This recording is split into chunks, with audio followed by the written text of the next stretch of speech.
तेनेयं वाङ्मयी मूर्तिः प्रत्यक्षा वर्तते हरे। सेवनात् श्रवणात् पाठात् दर्शनात् पापनाशिनी। पुरा मया प्रोक्तं जायनाभ्ये पद्मे निषन्नाय ममादिसर्गे। ज्ञानं परममन महिमावभासं यत् सूर्यो भागवतं वदन्ति। कस्मै येन विभासितोऽयमतुलो ज्ञानप्रदीपः पुरा। तदरूपेण च नारदाय मुनये कृष्णाय तदरूपिणा। योगीन्द्राय तदात्मनाथ भगवद्राताय कारुण्यतः। तच्छुद्धं विमलं विशोकममृतं सत्यं परम धीमहि। जय श्री कृष्ण चैतन्य प्रभु नित्यानंद। श्री अद्वैत गदाधर श्रीवासादि गौर भक्त वृंद। हरे कृष्ण कृष्ण कृष्ण हरे हरे। हरे राम राम राम हरे हरे। श्रीमद् भागवत महापुराण एक महापुराण है। वैदिक सनातन धर्म में पुराण कोटि का एक महानतम ग्रंथ है, एक दिव्य साहित्य है।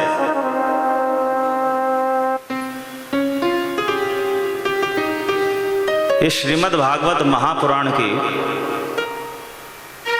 इतनी भारी महिमा शास्त्रों में लिखी है कि श्रीमद् भागवत महापुराण को साक्षात भगवान श्री कृष्ण का शब्दावतार कहा जाता है। भगवान श्री कृष्ण के स्वरूप की तरह श्रीमद् भागवत महापुराण के स्वरूप की मान्यता है। श्रीमद् भागवत न केवल एक आध्यात्मिक ग्रंथ है, न केवल एक दिव्य ग्रंथ है, अपितु यह साक्षात भगवान श्री कृष्ण है। पद्म पुराण में श्रीमद् भागवत महापुराण का परिचय भगवान श्री कृष्ण के रूप में प्राप्त होता है। पादौ यदियो प्रथम द्वितीय तृतीय तुर्यो कथितो यदोरो। नाभिस्तदा पंचम एव षष्ठो भुजान्तरं दौर्युगलं तथान्यो। कंठस्तु राजन नवमो यदीयो मुखारविन्दं दशमः प्रफुल्लम्। एकादशो यस्य ललाटपट्टम् शिरोपितो द्वादश एव भाति। तमादिदेवं करुणानिधानं तमालवर्णं श्वेतावतारम्। अपार संसार समुद्र सेतुं भजामहे भागवत स्वरूपम्। पद्म पुराण कहता है, अपार संसार समुद्र से तुम,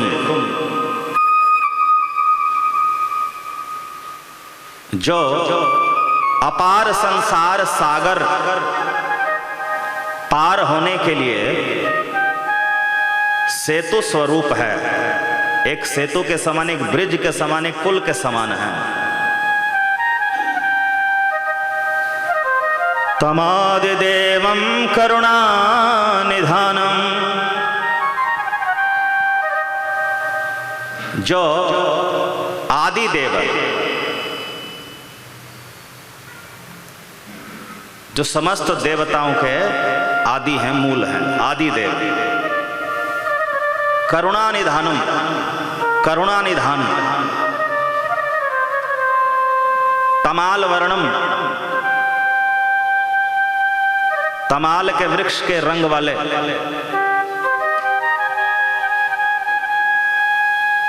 सुहितावतारम, भगवान श्री कृष्ण के मंगलमय शब्द अवतार। भजामहे भागवत स्वरूपम। ऐसे श्रीमद् भागवत का मैं भजन करता हूं। इस श्रीमद् भागवत के 12 स्कंद हैं, 12 स्कंद हैं। तो इन 12 स्कंधों को भगवान श्री कृष्ण के 12 अंगों के समान माना गया है।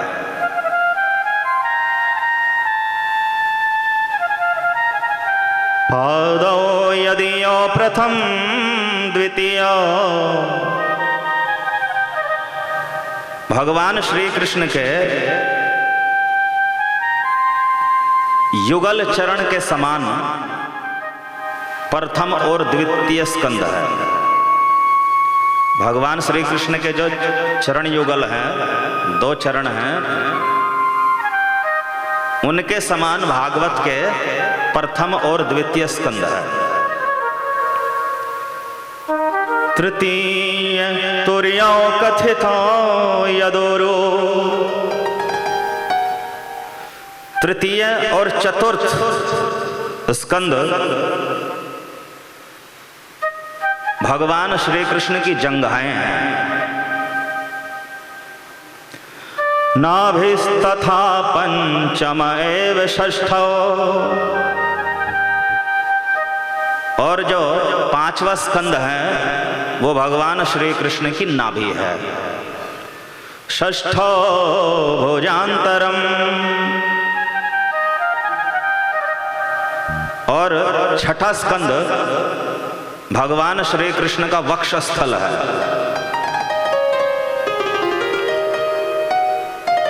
दौर्युगलम तथान्यो। 7वां और 8वां स्कंद भगवान श्री कृष्ण की 2 भुजाएं हैं। कंठस्थो राजन नवमो यदीया। और 9वां स्कंद भगवान श्री कृष्ण का कंठ है।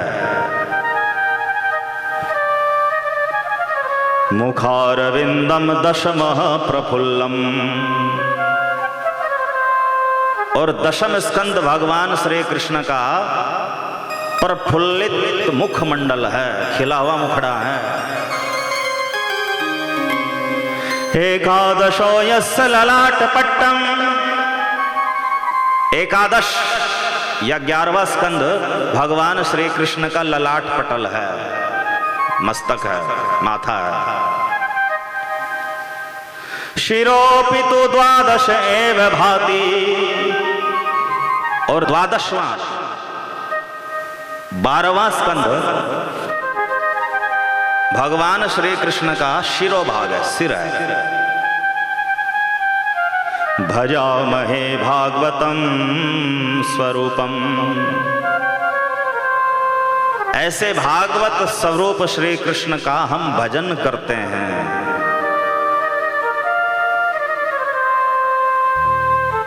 तो श्रीमद् भागवत केवल एक ग्रंथ नहीं है, ये भगवान श्री कृष्ण का स्वरूप है। भगवान श्री कृष्ण कौन है? तमादि देवम, आदि देव हैं। और आदि देव किसे कहते हैं? समस्त देव महादेव के जो आदि हैं, मूल हैं, स्रोत हैं, उन्हें कहते हैं आदि देव। करुणानिधानम, करुणानिधान श्री कृष्ण। तमाल वर्णम और नील वर्ण के हैं, श्याम वर्ण के हैं। सुहितावतारम, ऐसे भगवान श्री कृष्ण का ये मंगलमय शब्दावतार है श्रीमद् भागवत महापुराण। जैसे भगवान श्री कृष्ण के बहुत सारे अवतार हैं जो भागवत में वर्णित हैं, ये श्रीमद् भागवत महापुराण भी श्री कृष्ण का अवतार है। ये शब्दावतार है जो शब्दों के रूप में हुआ है। अपार संसार समुद्र से तुम,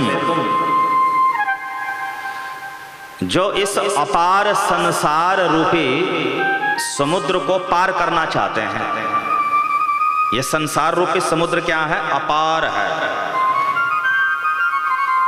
इसमें जन्म मृत्यु जरा व्याधि अथाह मात्रा में है, असीम मात्रा में है, अपरिमित मात्रा में है। तो इस भव सागर को, इस संसार सागर को पार करना सरल नहीं है। जैसे भगवान श्री राम ने हिंद महासागर पर पुल बांध दिया था, सेतु बांध दिया था, और वानर सेना दक्षिणी भारत से, कन्याकुमारी से श्रीलंका पहुंच गई थी, वैसे ही इस भव सागर के ऊपर भगवान श्री कृष्ण ने एक सेतु बांधा है। भव सागर को पार करने के लिए एक सेतु बनाया है, एक पुल बनाया है, एक ब्रिज बनाया है। उस ब्रिज का नाम है श्रीमद् भागवत महापुराण। तो श्रीमद् भागवत महापुराण एक सेतु है। इसके माध्यम से हम भव सागर से पार जा सकते हैं, भगवान श्री कृष्ण के गोलोक वृंदावन धाम जा सकते हैं, परम धाम जा सकते हैं। यद गत्वा न निवर्तन्ते, जहां पर पहुंचकर फिर वापस जन्म मरण के चक्र में लौटना नहीं पड़ता।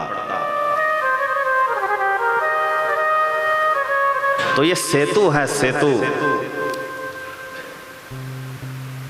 तो ऐसे श्री कृष्ण के स्वरूप श्रीमद् भागवत महापुराण का हम भजन करते हैं। ये भजनीय तत्व है श्रीमद् भागवत। भागवत की सेवा होती है। जैसे श्री कृष्ण की सेवा करने से श्री कृष्ण प्रेम मिलता है, जैसे श्री कृष्ण की सेवा करने से समस्त कामनाएं पूरी हो जाती हैं, जैसे श्री कृष्ण की सेवा करने से मुक्तियां मोक्ष आदि प्राप्त हो जाते हैं, सिद्धियां प्राप्त हो जाते हैं, वैसे ही श्रीमद् भागवत महापुराण की सेवा करने से भी ये सब प्राप्त हो जाते हैं। भगवान श्री कृष्ण का अवतार इस भूतल पर हर समय नहीं रहता,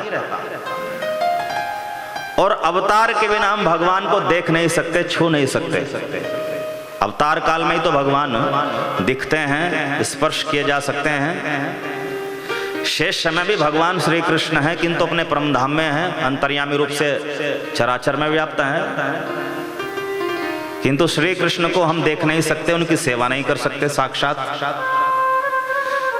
तो ये श्रीमद् भागवत महापुराण श्री कृष्ण का सुहितावतारम, हित करने के लिए, कल्याण करने के लिए, मंगल करने के लिए एक शब्द अवतार है। इस श्रीमद् भागवत भगवान की सेवा करने से हम इस भव सागर से भी पार हो सकते हैं।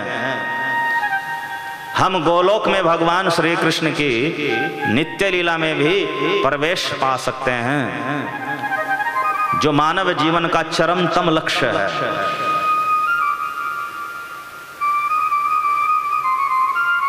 तो श्रीमद् भागवत महापुराण साक्षात श्री कृष्ण ही है। गरुड़ पुराण में लिखा है,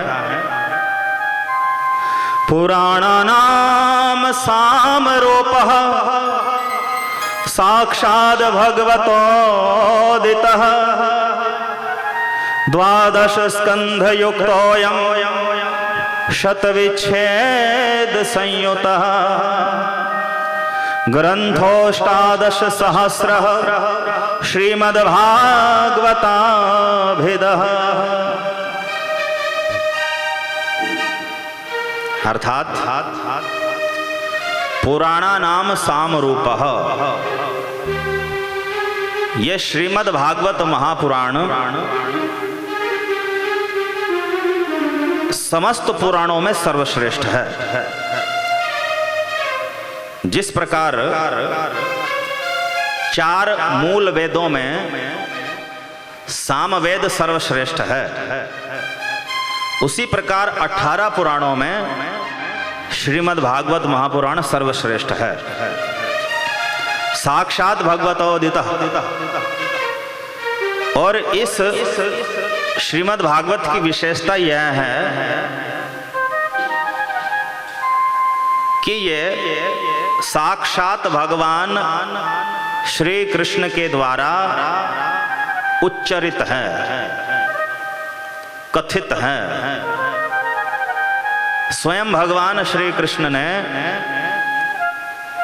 सृष्टि के प्रारंभ में श्री ब्रह्मा जी को इसका चतुश्लोकी भागवत के रूप में उपदेश किया था। तो मूलतः श्रीमद् भागवत महापुराण श्री कृष्ण के शब्द हैं, ये अपौरुषेय शास्त्र है। द्वादश स्कंध युक्तोऽयम्, इस श्रीमद् भागवत में 12 स्कंध है।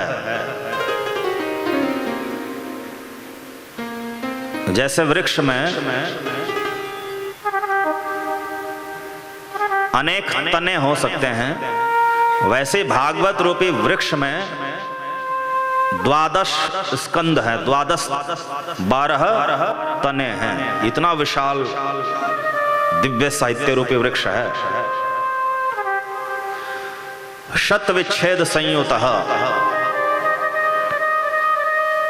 और यह 100 उपाख्यानों से समन्वित है। श्रीमद् भागवत महापुराण में 100 उपाख्यान हैं।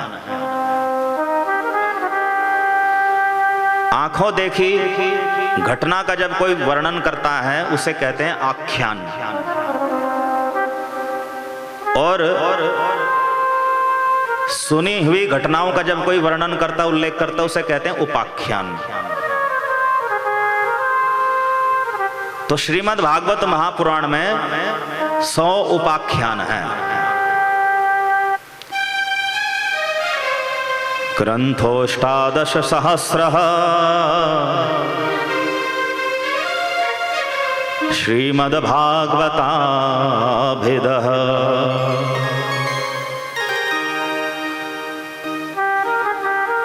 इस श्रीमद् भागवत महापुराण में 18,000 श्लोक हैं,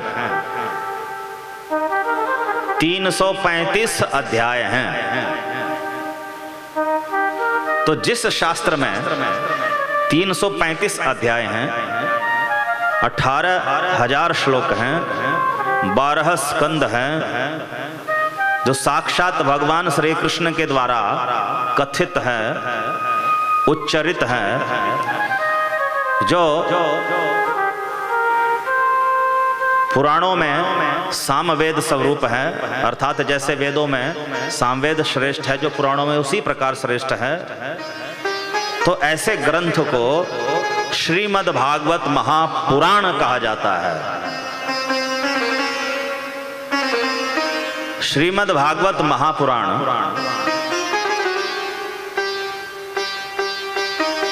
यद्यपि यह पुराणों के अंतर्गत गिना जाता है,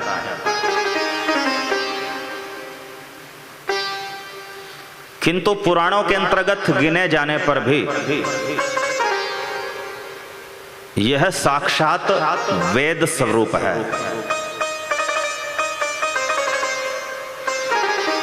कथम वा पांडवे यस्य राजर्षिर्मुनिना सह संवादः संभूतात् यत्र एषा सात्वती श्रुतिः।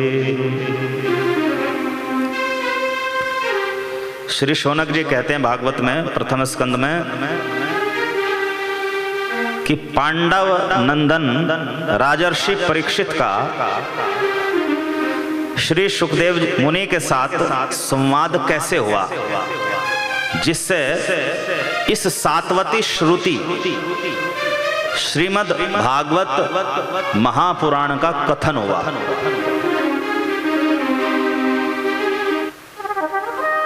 तो श्री शौनक जी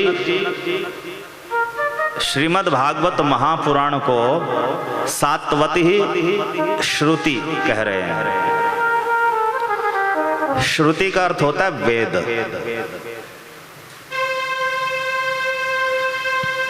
और वेद भी ये कोई साधारण नहीं। सात्वती, सात्वत कहते हैं वैष्णवों को, भगवान के भक्तों को, संतों को। ये श्रीमद् भागवत महापुराण सात्वती श्रुति है। ये शुद्ध भक्तों का वेद है, ये संतों का वेद है। मूल 4 वेदों में तो कर्म कांड का मिश्रण है, और मुख्य रूप से कर्म कांड ही मूल 4 वेदों में है। ये जो कर्म कांड होता है ये परमहंसों को, मुक्त आत्माओं को, शुद्ध भक्तों को प्रिय नहीं होता। इसलिए वेद अपौरुषेय होते हुए भी शुद्ध भक्तों को, वैरागी संत महात्माओं को उतने प्रिय नहीं होते जितने कि वेदांत उपनिषद आती होते हैं। ब्रह्मसूत्र होता है, भगवत गीता होती है, जिसे प्रस्थानत्रयी भी कहा जाता है। श्रीमद् भगवत गीता, उपनिषद और ब्रह्मसूत्र ये पूर्णतः आध्यात्मिक साहित्य है। तो शुद्ध भक्तों को, परमहंसों को, मुक्त आत्माओं को यही प्रिय होते हैं। तो ये श्रीमद् भागवत महापुराण सात्वती श्रुति है। ये तो संतों का वेद है, शुद्ध भक्तों का वेद है, अर्थात ये मुक्त आत्माओं को, परमहंसों को अति प्रिय है। यद वैष्णवानाम प्रियम, ये समस्त वैष्णवों को प्रिय है।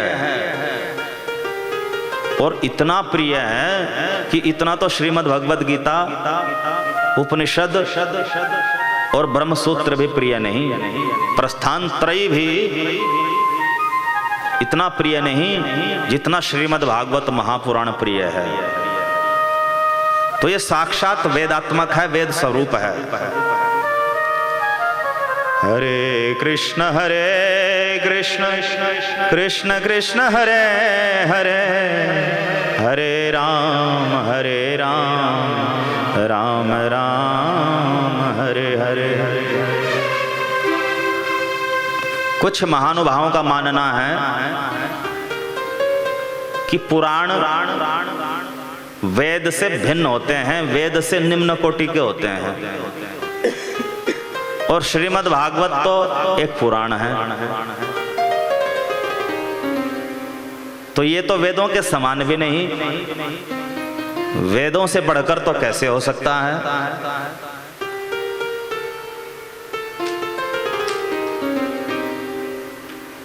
बृहद आरण्यकोपनिषद में लिखा है, एवं वारयस्य महतो भूतस्य निःश्वसित में तद यदृग्वेदो यजुर्वेदः सामवेदो अथर्वांगिरस इतिहासः पुराणम्। बृहदारण्यकोपनिषद 2:4-10। श्री याज्ञवल्क्य जी मैत्रेयी से कहते हैं, हे मैत्रेयी, यह जो ऋग्वेद, यजुर्वेद, सामवेद, अथर्ववेद, इतिहास और पुराण हैं, ये सभी परमात्मा के निःश्वास से प्रकट हुए हैं।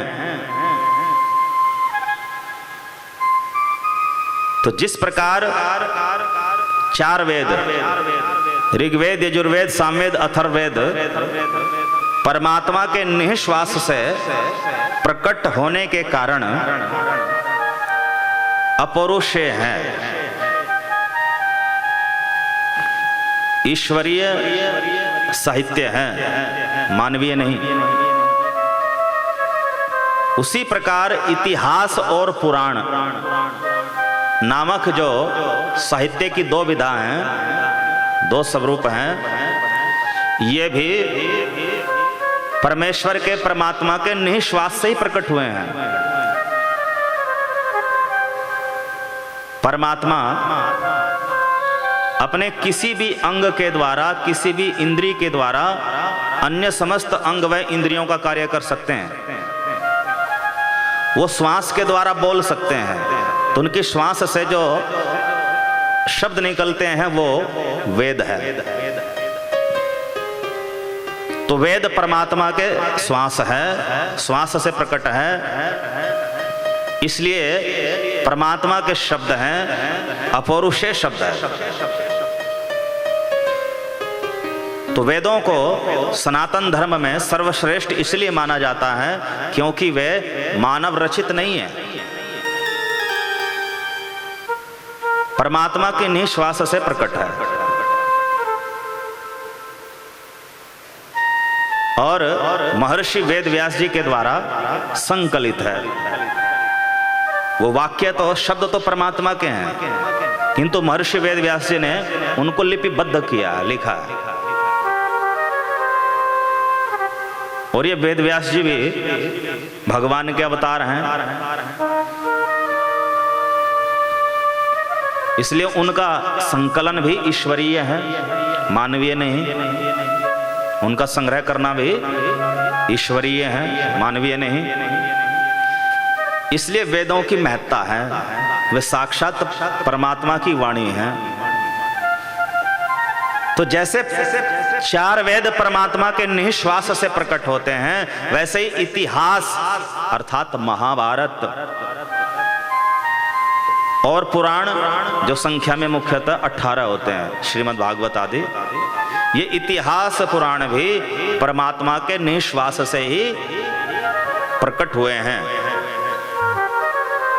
और संकलित किए गए हैं महर्षि वेद व्यास जी के द्वारा। तो इससे इतिहास पुराण की, महाभारत और पुराणों की वेदात्मकता सिद्ध होती है और बृहदारण्यकोपनिषद से सिद्ध होती है, जो कि वेदांत है, साक्षात वेद के अंतर्गत है। तो वेदों में ही प्रमाण है कि इतिहास और पुराण भी वेद ही हैं, वेदात्मक है। छांदोग्योपनिषद में कहा गया है, ऋग्वेदम भगवद्गीता, यजुर्वेदम सामवेदम अथर्वणम, चतुर्थम इतिहासम पुराणम, पंचमम वेदानाम वेदम। 7:1-12 छांदोग्योपनिषद। हे भगवान, मैं ऋग्वेद, यजुर्वेद, सामवेद व अथर्ववेद एवं इन 4 वेदों के 5वें वेद इतिहास पुराण का विचार करता हूं, ऐसा छांदोग्योपनिषद में लिखा है, जो कि साक्षात वेद है। तो वेद में ही इतिहास पुराण को 5वां वेद कहा गया, अर्थात महाभारत शास्त्र और 18 पुराण, जिनमें भागवत सर्वोपरि है। ये दिव्य ग्रंथ 5वां वेद है। ये वेद से निम्न कोटि के नहीं हैं, ये साक्षात वेद है। श्रीमद् भागवत में भी 1:4-20 में कहा गया है, ऋग यजुः सामथर्वाख्या वेदाश्चत्वार उद्धृतः इतिहास पुराणञ्च पंचमो वेद उच्यते। ऋग्वेद, यजुर्वेद, सामवेद व अथर्ववेद नामक 4 वेदों का विभाजन किया गया। किसके द्वारा? महर्षि वेदव्यास जी के द्वारा। और इतिहास व पुराणों को 5वां वेद कहा जाता है, ऐसा श्री श्रुत जी कहते हैं भागवत 1:4-20 में। तो जैसे छांदोग्य उपनिषद में इतिहास पुराण को 5वां वेद कहा गया, वैसे ही श्रीमद् भागवत में भी इतिहास पुराण को 5वां वेद कहा गया है। अब प्रश्न उठता है, यदि इतिहास पुराण 5वां वेद है,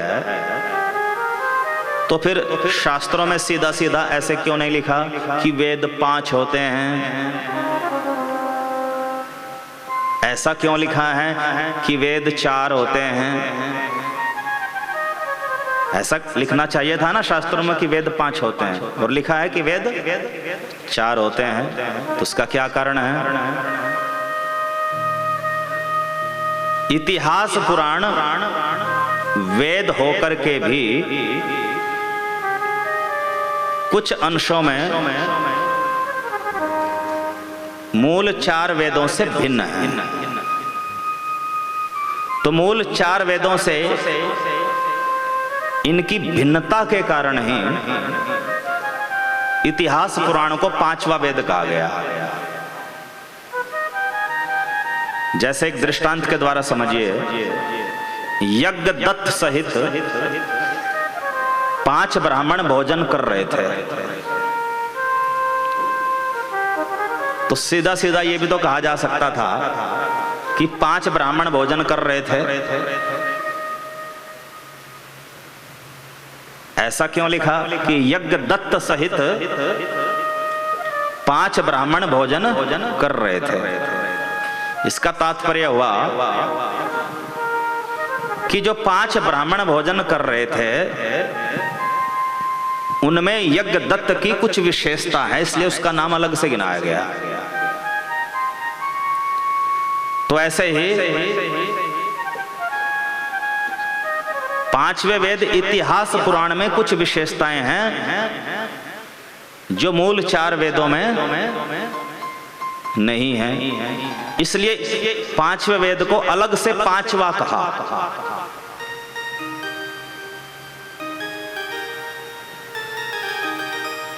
तो क्या क्या विशेषताएं हैं कि जो मूल 4 वेद हैं उनमें स्वर क्रम पूर्वक उच्चारण का विधान है, उच्चारण के नियम हैं 4 वेदों के, ऋग्वेद, यजुर्वेद, सामवेद, अथर्ववेद के उच्चारण के नियम हैं, स्वर क्रम का विधान है।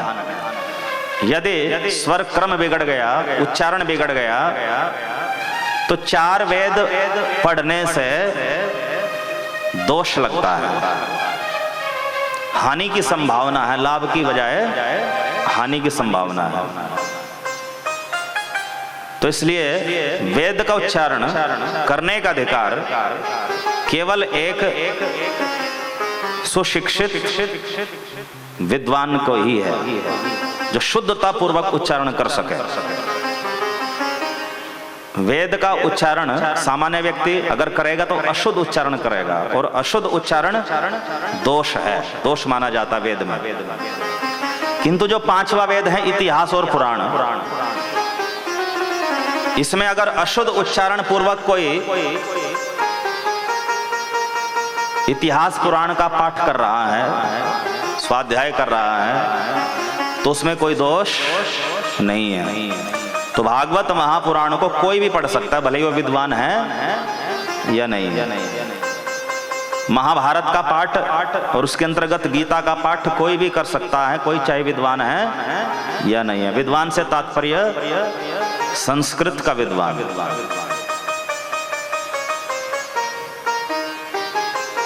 दूसरी विशेषता, जो मूल 4 वेद हैं, ऋषियों ने इनके स्वाध्याय का अधिकार हर किसी को नहीं दिया। हर कोई इनका स्वाध्याय नहीं कर सकता, भले ही वो संस्कृत पढ़ा लिखा भी हो। तो मूल 4 वेदों के स्वाध्याय का अधिकार किसे है? उपनयन संस्कार संपन्न सात्विक व्यक्ति को। जिस सात्विक व्यक्ति का उपनयन संस्कार संपन्न हुआ है, यज्ञोपवीत संस्कार संपन्न हुआ है, वही मूल 4 वेदों के पाठ का अधिकारी है, हर कोई नहीं। और जो 5वां वेद है, इसमें इस प्रकार का कोई नियम नहीं है। भले ही कोई सात्विक है या नहीं है, कैसे भी प्रकृति का, राजसिक है, तामसिक है, हर कोई इतिहास पुराण पाठ कर सकता है, श्रवण कर सकता है। और तीसरी विशेषता, मूल 4 वेदों में परमात्मा का जो उल्लेख है, परमात्मा का जो निरूपण है, एक तो अत्यंत जटिल भाषा में हुआ, दूसरा अत्यंत संक्षेप में हुआ, और तीसरा अप्रत्यक्ष रूप से हुआ, छुपा करके हुआ, प्रच्छन्न भाव से हुआ। किंतु इतिहास पुराण में उसी परमात्मा का निरूपण सरल भाषा में हुआ और स्पष्ट भाव से हुआ, छिपा करके नहीं हुआ। तो इतिहास पुराण में ये अतिरिक्त विशेषता है। इसलिए इतिहास पुराणों को अलग से 5वां वेद कहा है। किंतु इसका अर्थ ये नहीं कि ये वेद नहीं है। इतिहास पुराण वेद है।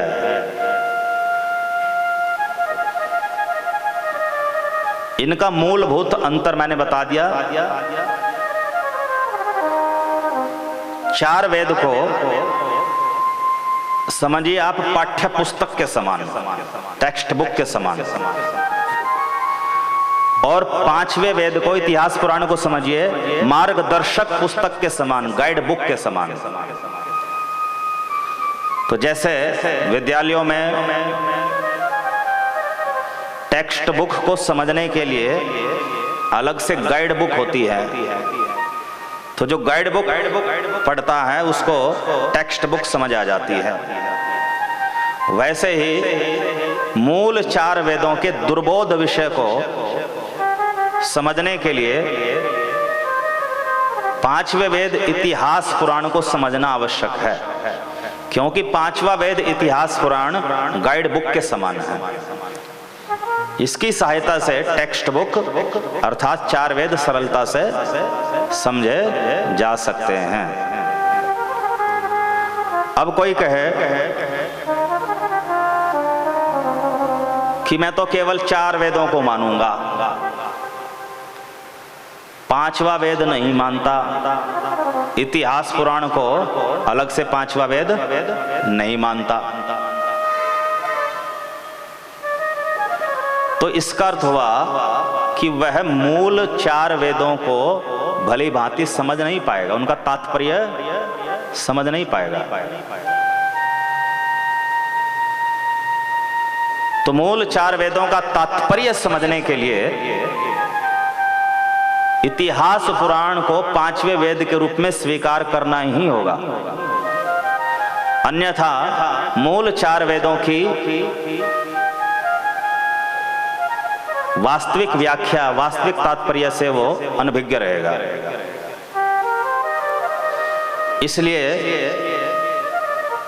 पांचवें वेद को स्वीकार करना ही होगा।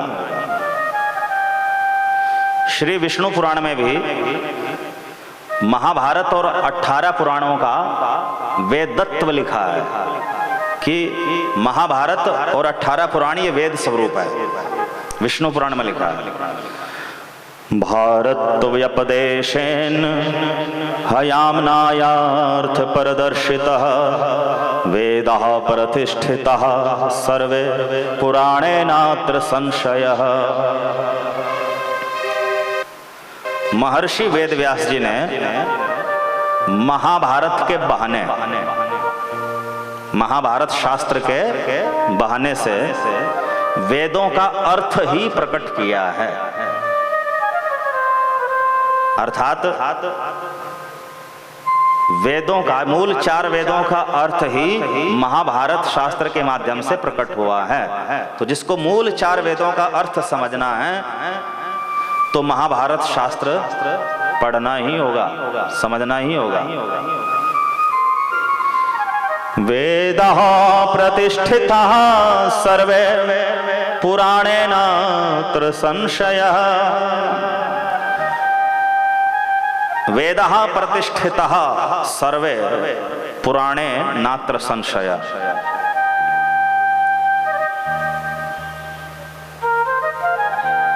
जितने भी वेद हैं अर्थात ऋग्वेद, यजुर्वेद, सामवेद, अथर्ववेद, ये पुराणों में ही प्रतिष्ठित हैं, इसमें कोई संशय नहीं है।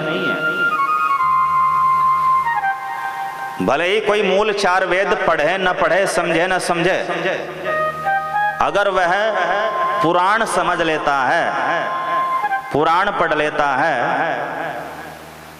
तो उसे वेद स्वतः ही समझ आ जाते हैं। पुराणों में वेद अंतर्निहित है, अंतर्भुक्त है। इसलिए कहा वेदाः प्रतिष्ठिताः सर्वे पुराणे न अत्र संशयः। सभी वेद पुराणों में ही प्रतिष्ठित हैं, पुराणों में ही उनकी व्याख्या हुई है। स्कंद पुराण प्रभास खंड के अंतर्गत 2 अध्याय के 90, 91, 92 और 93 इन 4 श्लोकों में कहा गया है वेदवन्निश्चलम मन्ये पुराणार्थम द्विजोत्तमः वेदाः प्रतिष्ठिताः सर्वे पुराणे नात्र संशयः।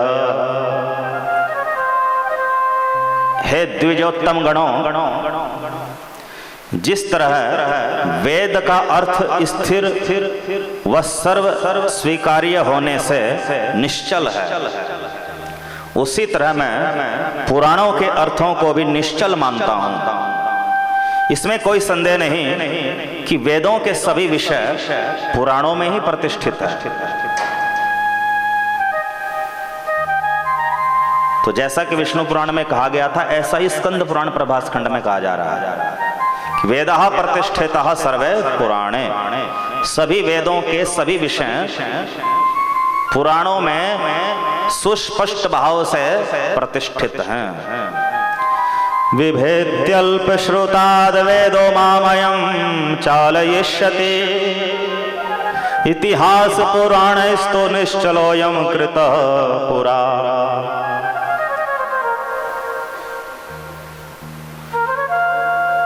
वेदों के मन में एक भय सृष्टि के प्रारंभ में प्रकट हो गया था। वेद मूर्तिमान स्वरूप में भी उपस्थित हैं, ब्रह्मलोक में, देव स्वरूप में। तो वेदों के मन में एक भय हो गया। क्या?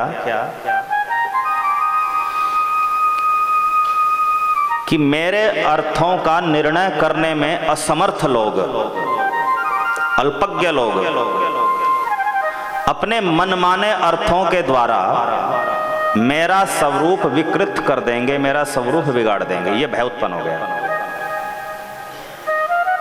क्योंकि वेद दुर्बोध तत्व है। इनमें परमात्मा के विषय अति संक्षेप में प्रच्छन्न भाव से छिपा करके लिखे हैं, तो बड़े गूढ़ हैं। तो वेद सोच रहे हैं कि अल्पज्ञ लोग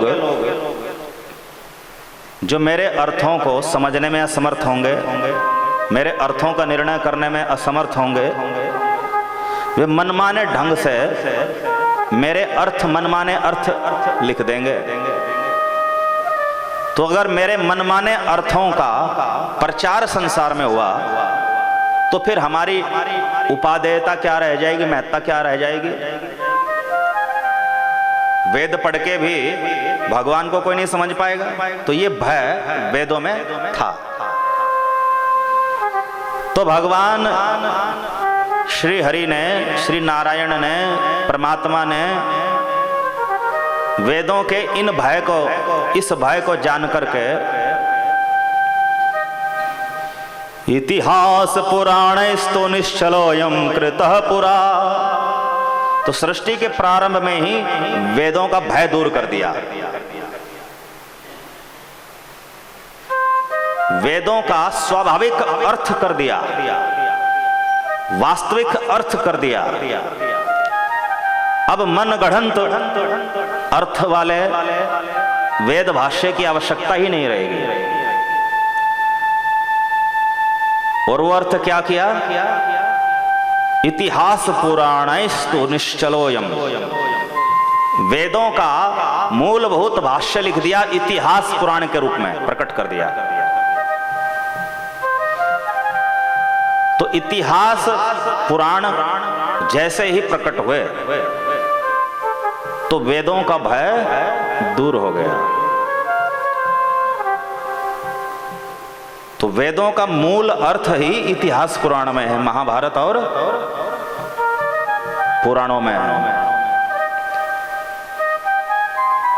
तो जो वेद तो पढ़ता है किंतु इतिहास पुराण नहीं पढ़ता, वह वेदों का वास्तविक अर्थ निर्णय नहीं कर सकेगा। और जो इतिहास पुराण को स्वीकार कर लेगा उसको वेदों की गाइड मिल जाएगी, नेचुरल परमात्मा के द्वारा दी गई गाइड बुक। इसलिए परमात्मा के द्वारा दी गई जो वेदों की गाइड बुक है वही महाभारत और पुराण है। इनकी उपादेयता है, इनकी महत्ता है। यन्न दृष्टम ही वेदेषु तददृष्टम स्मृतिषु द्विजः उभयोर्यन्नं दृष्टम हि तत्पुराणे प्रगीयते। हे द्विजों, जो विषय वेदों में स्पष्ट है, जो विषय वेदों में स्पष्ट नहीं है, वह विषय स्मृतियों में स्पष्ट है, धर्म शास्त्रों में स्पष्ट है। मनुस्मृति आदि धर्म शास्त्रों में स्पष्ट है। उभयोर यन्न दृष्टम ही, और जो विषय वेदों में और धर्म शास्त्रों में भी स्पष्ट नहीं, तत्पुराण ही प्रगीयते, वे विषय पुराणों में स्पष्ट हुए हैं। अर्थात पुराणों के अर्थ बहुत महिमाशाली हैं।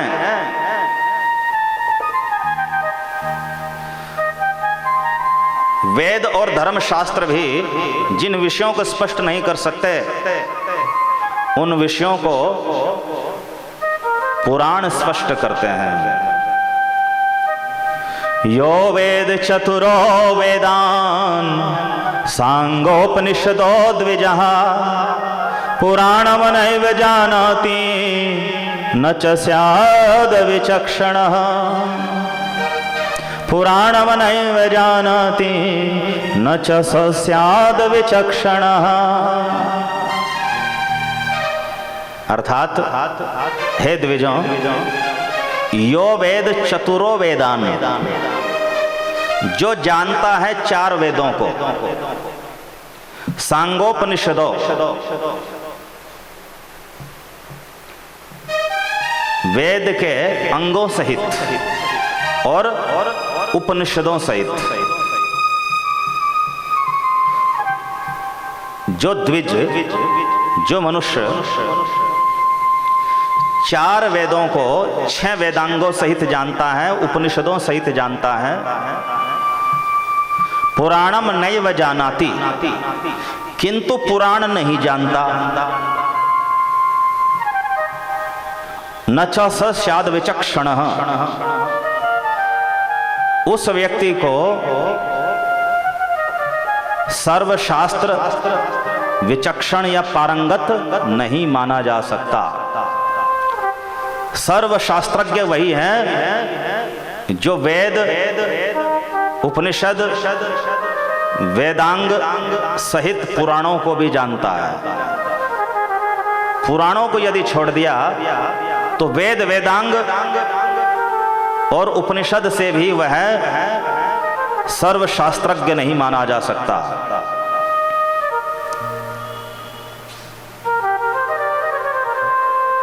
वेद के 6 अंग होते हैं: शिक्षा, कल्प, व्याकरण, निरुक्त, ज्योतिष और छंद। ये 6 वेदांग हैं। और उपनिषद, मुख्य रूप से उपनिषदों की संख्या 108 है, जो मुक्ति को उपनिषद में भगवान श्री राम जी ने हनुमान जी को बताई है। इन 108 उपनिषदों में भी सर्वश्रेष्ठ उपनिषद श्री गोपाल तापनी उपनिषद है, जिसमें भगवान श्री कृष्ण के गोलोक धाम की महिमा, उनके स्वरूप की महिमा, उनकी शक्तियों की महिमा लिखी है।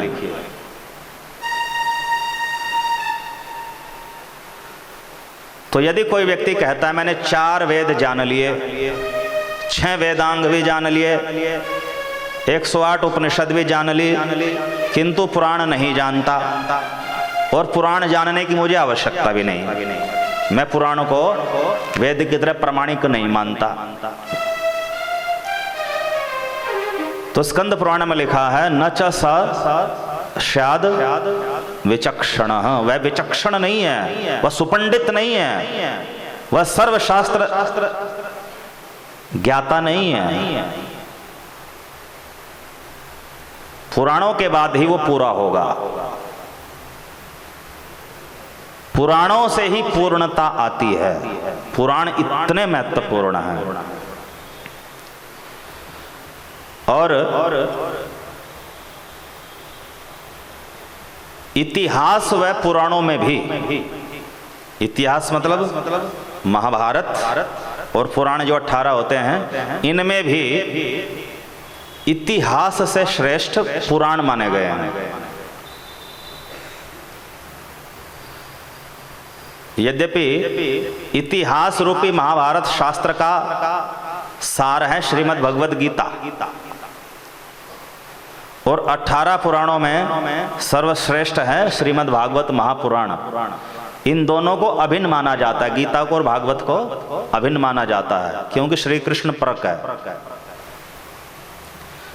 फिर भी इतिहास पुराण की दृष्टि से पुराण इतिहास से भी श्रेष्ठ है, महाभारत से भी श्रेष्ठ है। नारदीय पुराण में लिखा है पुराणमन्यथा कृत्वा तिर्यग योनिम वाप्नुयात सुदान्तोऽपि सुशान्तोऽपि न गतं क्वचिदाप्नुयात। इंद्रिय संयमी सुदान्तोऽपि, जो इंद्रिय संयमी है, सुशान्तोऽपि, जो सुशांत है, जो शांति को प्राप्त हो गया है। सुदांत और सुशांत होकर के भी जो व्यक्ति पुराणमन्यथा कृत्वा, पुराणों को अन्यथा करके मानता है। अन्यथा करने का मतलब पुराणों से निम्न, पुराणों को वेदों से निम्न कोटि का मानता है। और पुराणों को वेद स्वरूप नहीं मानता, इसे कहते हैं पुराणों को अन्यथा करके मानना। तो कोई व्यक्ति सुदांत भी है, इंद्रिय संयमी भी है, सुशांत भी है। सुशांत का तात्पर्य है कि वो प्रायः जीवन मुक्त हो गया है, 3 गुणों से परे हो गया है।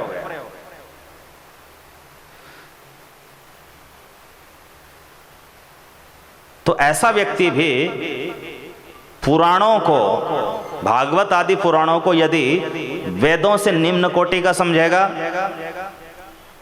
साक्षात वेद स्वरूप नहीं समझेगा, तो उसे भी क्या मिलेगा? तिर्यग योनिम वापनुयात, वह पशु योनि को प्राप्त होगा, यद्यपि मोक्ष को पाने वाला था। तो जो व्यक्ति मोक्ष प्राप्ति के दरवाजे पर पहुंच गया,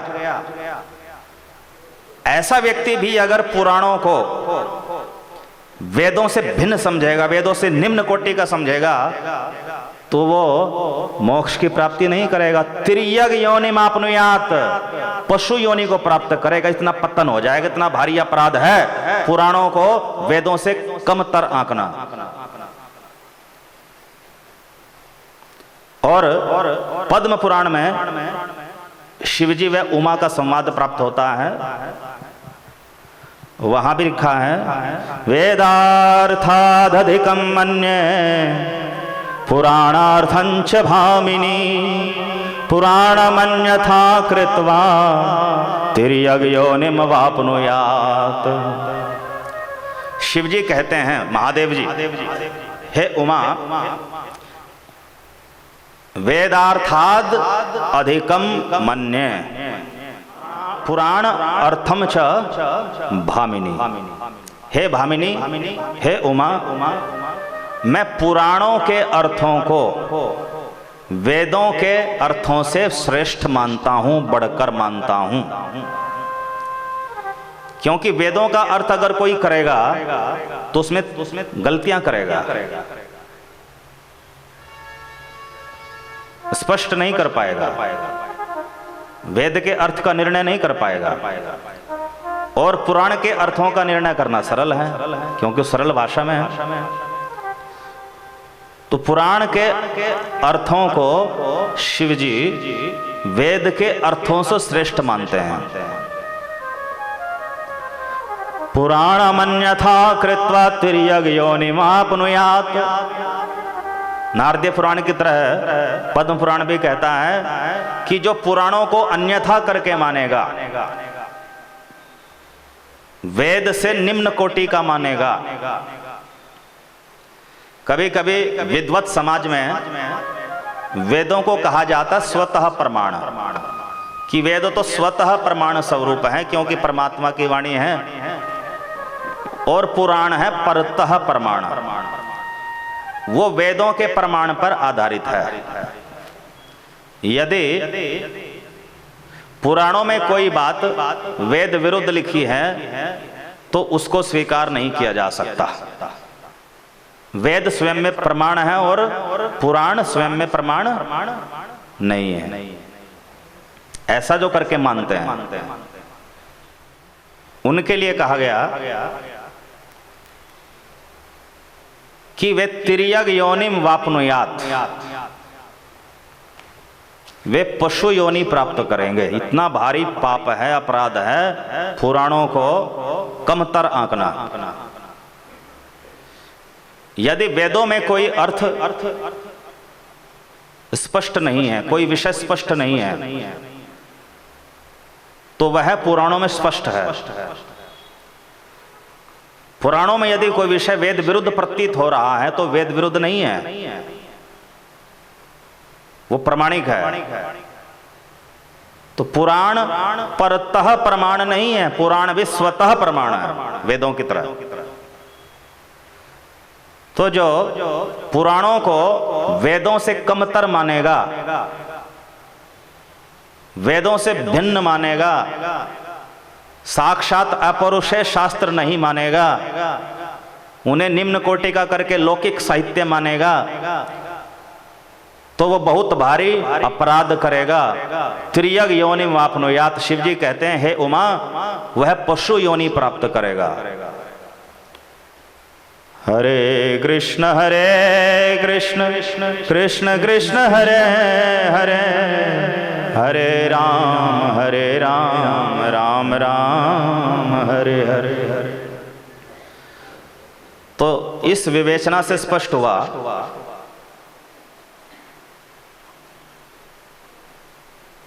कि पुराणों की महिमा व्यतिरेक भाव से भी लिखी है। इतिहास की महिमा व्यतिरेक भाव से नहीं लिखी।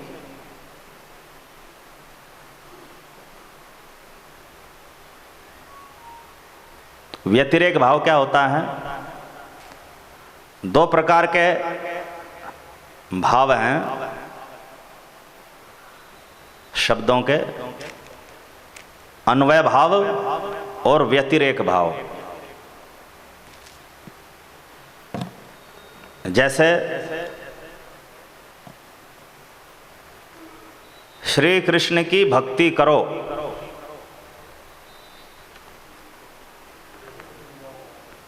श्री कृष्ण को सदा स्मरण रखो,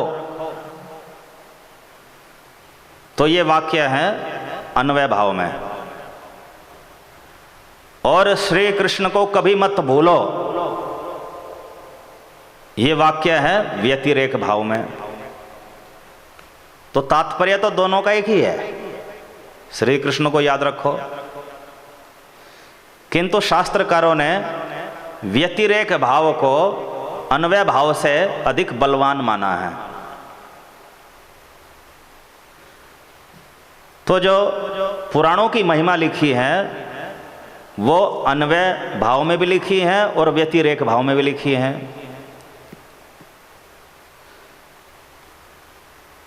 पुराण साक्षात वेद है ऐसे भी लिखी है, और पुराण को जो वेदों से घट करके मानेगा वो पशु बनेगा, ऐसे व्यतिरेक भाव से भी लिखी है। तो व्यतिरेक भाव से ही कोई बात बुद्धि में अच्छे से प्रवेश करती है। तो जैसे पुराण की महिमा व्यतिरेक भाव से लिखी है, वैसे इतिहास की नहीं लिखी। ऐसा नहीं लिखा कहीं, ऐसा कोई उल्लेख नहीं है कि यदि कोई इतिहास को, महाभारत को वेद से कमतर मानेगा तो उसको पशु योनि में जाना पड़ेगा, ऐसा नहीं लिखा। किंतु पुराण को यदि वो वेद से कम मानेगा तो पशु योनि में जाना पड़ेगा, ऐसा पुराण के विषय में लिखा है। इसका मतलब पुराण इतिहास से श्रेष्ठ है, बढ़कर है।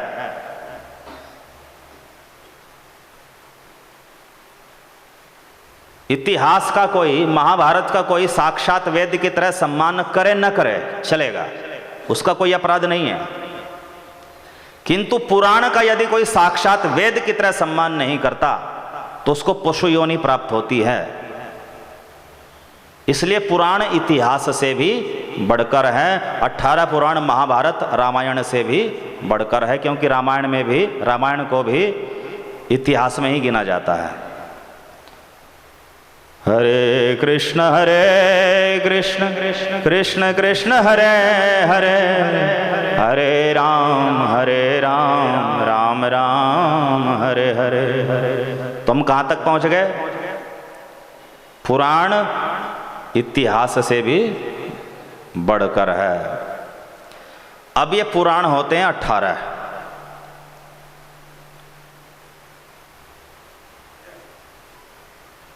इन 18 पुराणों में 3 प्रकार के आख्यान हैं। सात्विक आख्यान, राजसिक आख्यान और तामसिक आख्यान। 6 पुराणों में सात्विक आख्यान हैं, इसलिए वे सात्विक पुराण कहलाते हैं। 6 पुराणों में राजसिक आख्यान हैं, इसलिए वो राजसिक पुराण कहलाते हैं। 6 पुराणों में तामसिक आख्यान हैं, इसलिए वो तामसिक पुराण कहलाते हैं। जब कोई व्यक्ति निष्पक्ष भाव से 18 पुराणों का अध्ययन करता है, स्वाध्याय करता है,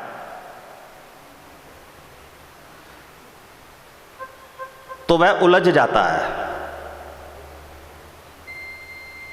6 पुराणों में उसे शिवजी सर्वश्रेष्ठ ईश्वर प्रतीत होते हैं, 6 पुराणों में उसे ब्रह्मा जी सर्वश्रेष्ठ ईश्वर प्रतीत होते हैं, और 6 पुराणों में विष्णु जी सर्वश्रेष्ठ ईश्वर प्रतीत होते हैं। अब ब्रह्मा जी को श्रेष्ठ माने या विष्णु जी को श्रेष्ठ माने या शिव जी को श्रेष्ठ माने, तो ये एक शास्त्रार्थ का एक विवाद का विषय बन जाता है।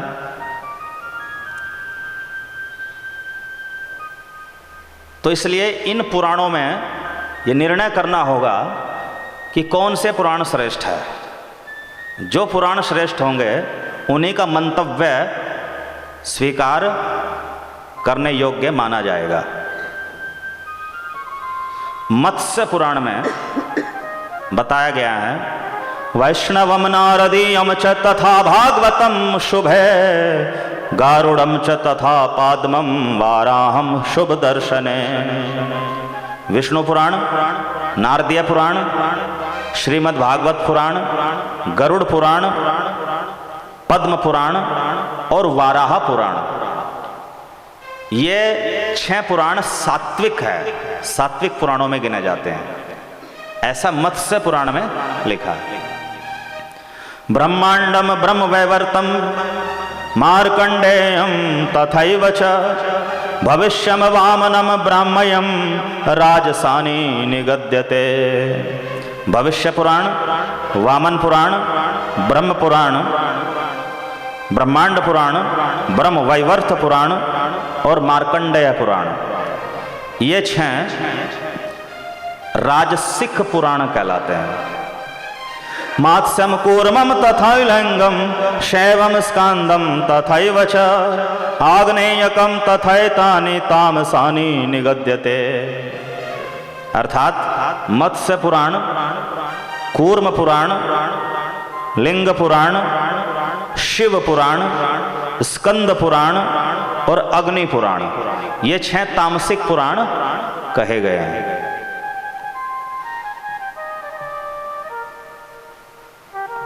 तो ये 3 श्लोक कहाँ लिखे हैं? मत्स्य पुराण में, और मत्स्य पुराण को पहले ही तामसिक पुराणों में गिना गया है। तो पुराणों के 3 भेद मत्स्य पुराण में लिखे हैं कि 6 पुराण सात्विक हैं, 6 राजसिक है और 6 तामसिक है। अब इन 18 पुराणों में, यानी 3 प्रकार के पुराणों में कौन से प्रकार के पुराण श्रेष्ठ है, इसका निर्णय करना है। जब तक ये निर्णय नहीं होगा तब तक हम प्रतिपाद्य विषयों का निर्णय नहीं कर सकते, साधन साध्य का निर्णय नहीं कर सकते, और बिना साधन साध्य के मानव जीवन व्यर्थ है। इसलिए पहले हमें जो 18 पुराण समस्त वेद आदि शास्त्रों से श्रेष्ठ माने गए हैं उनका निर्णय करना होगा कि उनमें कौन श्रेष्ठ है, कौन प्रबल प्रमाण है। तो सतोगुण, रजोगुण और तमोगुण, इन 3 गुणों में निर्णय कर लो, पुराणों में निर्णय स्वतः हो जाएगा। सतोगुण श्रेष्ठ है या रजोगुण श्रेष्ठ है या तमोगुण श्रेष्ठ है, तो इन तीनों में जो श्रेष्ठ होगा वैसे ही पुराण श्रेष्ठ माने जाएंगे। तो निर्णायक बनाते हैं श्रीमद् भगवद गीता को, क्योंकि वो इतिहास से है, पुराणों में से नहीं है। श्रीमद् भगवद गीता महाभारत का पार्ट है। तो गीता के 14वें अध्याय के 17वें श्लोक में श्री कृष्ण कहते हैं, सत्वात् संजायते ज्ञानम राजसो लोभ एव च प्रमाद मोहो तमसो भवतो ज्ञानमेव च। अर्थात सत्वात् संजायते ज्ञानम, सतोगुण से ज्ञान उत्पन्न होता है। रजसो लोभ एव च, रजोगुण से लोभ उत्पन्न होता है, लोभ। प्रमाद मोहो तमसो भवतो ज्ञानमेव च, प्रमाद मोह और अज्ञान ये तमोगुण से उत्पन्न होते हैं। प्रमाद, आलस कहिए, लापरवाही कहिए, मोह, अति आसक्ति और अज्ञान, अपनी आत्मा को भूलना, परमात्मा को भूलना, ये सब अज्ञान है। तो तमोगुण से प्रमाद, मोह और अज्ञान की उत्पत्ति होती है। रजोगुण से लोभ की उत्पत्ति और सतोगुण से ज्ञान की उत्पत्ति होती है। अब बताइए, ज्ञान में, लोभ में और प्रमाद, मोह, अज्ञान में श्रेष्ठ कौन सा है? ज्ञान श्रेष्ठ है। और ज्ञान किससे उत्पन्न होता है? सतोगुण से। इसलिए 3 गुण में सतोगुण श्रेष्ठ है। इसलिए 3 प्रकार के पुराणों में सात्विक पुराण ही श्रेष्ठ है। और सात्विक पुराणों के नाम एक बार फिर सुनिए: विष्णु पुराण, नारदीय पुराण, श्रीमद् भागवत पुराण, गरुड़ पुराण, पद्म पुराण और वाराह पुराण। हरे कृष्ण कृष्ण कृष्ण हरे हरे, हरे राम राम राम हरे हरे। अब कोई कहे कि केवल गीता का प्रमाण दिया है, किसी और शास्त्र का भी दीजिए। तो श्रीमद् भागवत 1:2:24 से भी प्रमाण देते हैं। पार्थिवा दारुणो धूमस्तस्मादग्निस्त्रयीमयः तमसस्तु रजसस्तस्मात् सत्वं यद ब्रह्म दर्शनम। जिस प्रकार पृथ्वी के विकार काष्ठ से, लकड़ी से श्रेष्ठ होता है उसका धुआं, धूम्र, और धुएं से श्रेष्ठ होती है अग्नि, क्योंकि अग्नि से वेद वर्णित यज्ञ आदि संपादित होते हैं। उसी प्रकार तमोगुण से श्रेष्ठ रजोगुण और रजोगुण से श्रेष्ठ सतोगुण होता है। यद ब्रह्म दर्शनम, ये सतोगुण ही ब्रह्म का साक्षात्कार कराता है। ब्रह्म का साक्षात्कार कराने में जो सबसे बड़ा सहयोगी है वो सतोगुण है। आत्म साक्षात्कार कराने में सबसे बड़ा सहयोगी जो है वो सतोगुण है। यद्यपि ये माया का अंश है, किंतु ये विद्यामयी माया है। सतोगुण जो है विद्या रूपणी माया है, जो ज्ञान कराता है, जो आत्म साक्षात्कार कराता है।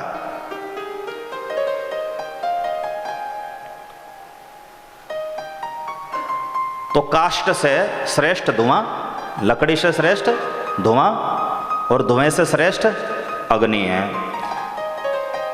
तो लकड़ी को माना तमोगुण, धुएं को माना रजोगुण और अग्नि को माना सतोगुण। तो सतोगुण ही श्रेष्ठ है, क्योंकि उससे ब्रह्म का साक्षात्कार होता है। तो जिसे ब्रह्म का साक्षात्कार करना है, आत्म साक्षात्कार करना है, उसे सात्विक पुराण ही स्वीकार करने चाहिए। सात्विक पुराणों को ही सर्वश्रेष्ठ मानना चाहिए। हरे कृष्ण कृष्ण कृष्ण हरे हरे, हरे राम राम राम हरे हरे। अब एक प्रश्न फिर उठता है कि तामसिक और राजसिक पुराण क्या ये ब्रह्म ज्ञान की प्राप्ति में उपयोगी नहीं है? केवल 6 पुराण माने तो जब शेष 12 हैं क्या उनको छोड़ दे? क्या उनमें ब्रह्म ज्ञान प्राप्ति के लिए कोई उपयोगी विषय नहीं है? इसका उत्तर स्कंद पुराण में प्राप्त होता है। शिव कार्तिकेय संवाद में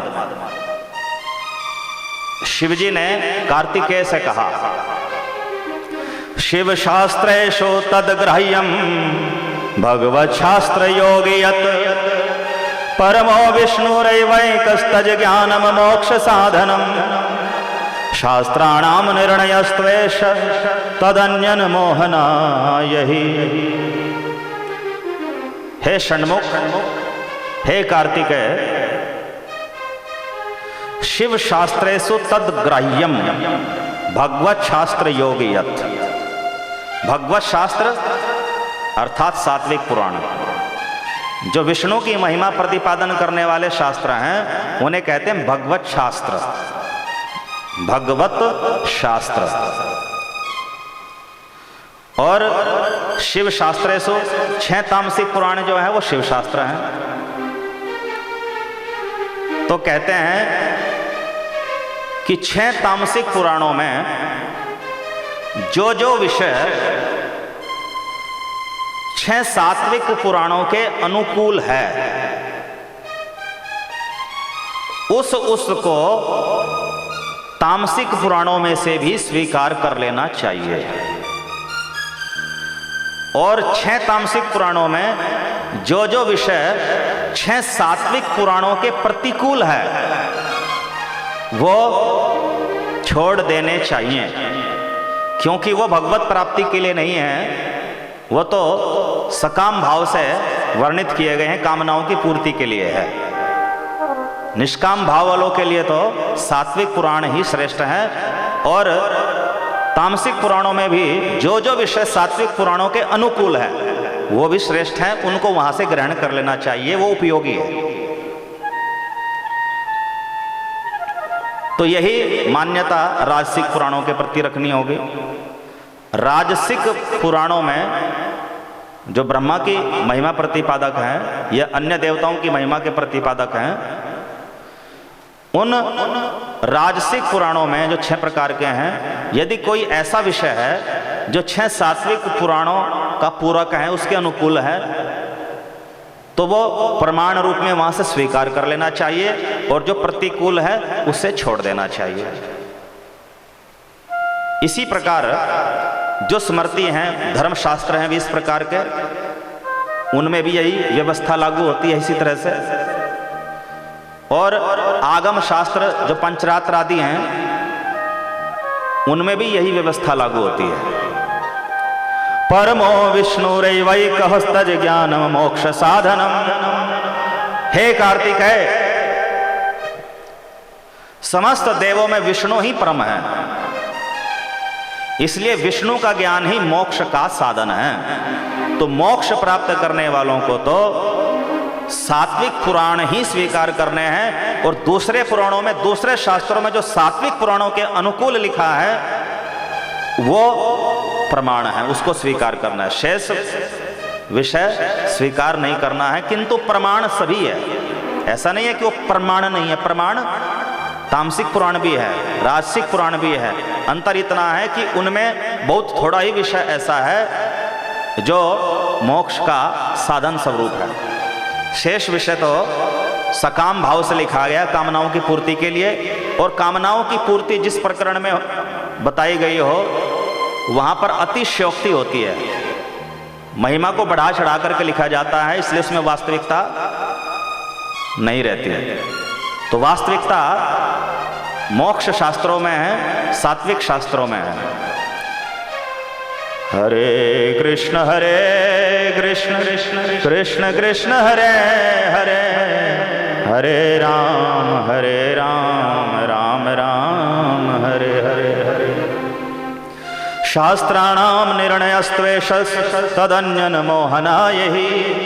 हे कार्तिकेय, यदि कोई मेरे द्वारा बताए गए इस निर्णय के विरुद्ध जाता है तो वह भ्रमित हो जाएगा, शास्त्रों में उलझ जाएगा।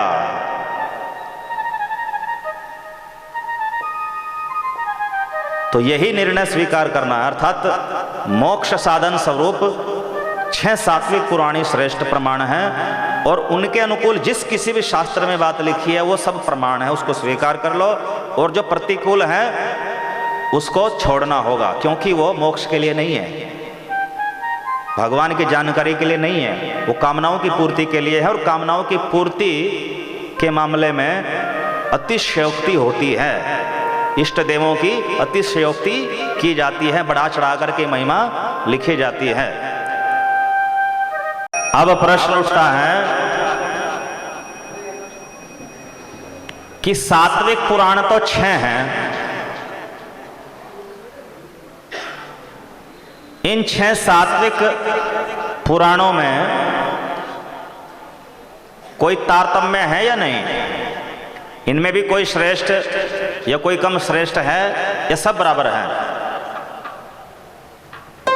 अब 6 सात्विक पुराणों का तारतम्य भी सुनिए।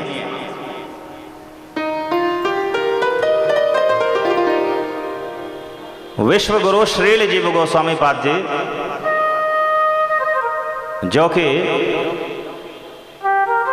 श्री चैतन्य संप्रदाय के, श्री गौड़ीय संप्रदाय के तत्वाचार्य हैं, वे अपने श्री तत्व संदर्भ ग्रंथ में कहते हैं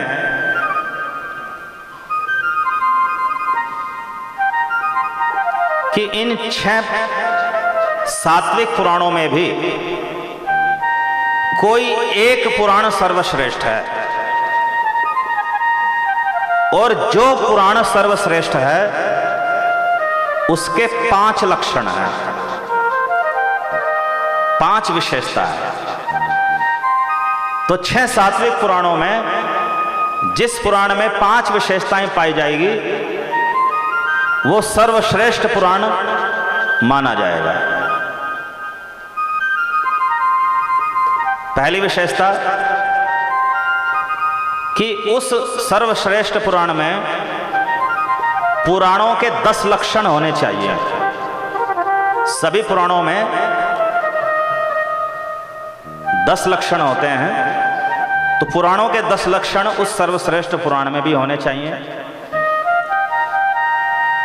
दूसरा, वह समस्त वेदों व इतिहासों का सार सर्वस्व होना चाहिए। तीसरा, वह समस्त वेदांतों या उपनिषदों का सार सर्वस्व होना चाहिए। चौथा, वह उपनिषदों के भी सार रूप जो ब्रह्म सूत्र है, वेदांत सूत्र है, उस वेदांत सूत्र का स्वाभाविक भाष्य होना चाहिए, स्वाभाविक व्याख्या होनी चाहिए, प्रकृत व्याख्या होनी चाहिए, मूल व्याख्या होनी चाहिए। और पांचवा, वह अपौरुषेय होना चाहिए, मानव निर्मित न हो। वैसे तो मानव निर्मित कोई भी पुराण नहीं है, ईश्वर कृत है। वेद व्यास जी भी ईश्वर के अवतार हैं जिन्होंने इनका संकलन किया, और ये सृष्टि के प्रारंभ काल में परमात्मा के निश्वास से अमूर्त रूप में प्रकट हुए थे, इसलिए सभी पुराण अपौरुषेय हैं। तो जो सर्वश्रेष्ठ पुराण है वो भी अपौरुषेय तो होना ही चाहिए।